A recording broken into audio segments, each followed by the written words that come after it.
polluted, been dark. My granddad used to tell me his dad used to walk in from Spark Hill into Birmingham, and this was one of the really rough areas, and it was one of the areas where they're supposed to be in the famous Peaky Blinders. Do you know about Peaky Blinders? No. Well, Peaky Blinders was very pleasant gentlemen who in the 1880s, 1890s used to wear peaked caps, and they used to sew razor blades into their caps, and they'd slash people's faces with the razor blades.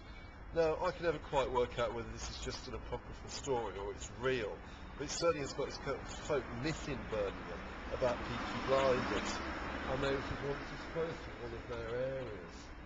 And my granddad said that it was an area you wouldn't actually walk easily around at night, which perhaps puts us about into context what we feel about the city today. It still had its seamy sides in the 1890s, and perhaps more so, and its dark sides. And we forget about it because all we think about is Dickensian Christmases.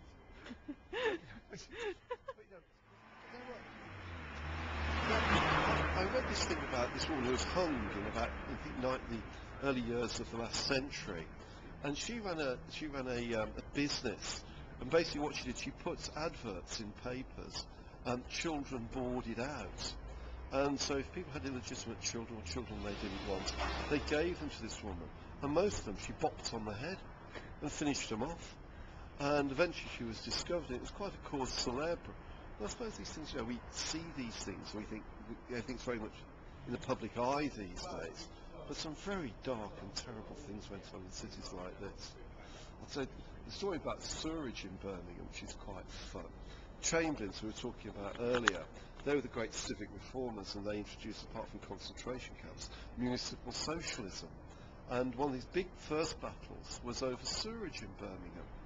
And there was a very thriving trade in sewerage, and every morning these horse-drawn tankers would go around, collect up the sewerage and take them out to a field near Saltley and dump it in the field. One of the big battles that Chamberlain had was, one, there was issues with cholera obviously, but that in fact in the capitalist system to undermine the night soil business would be dreadful, and so there's a huge battle over putting in sewers.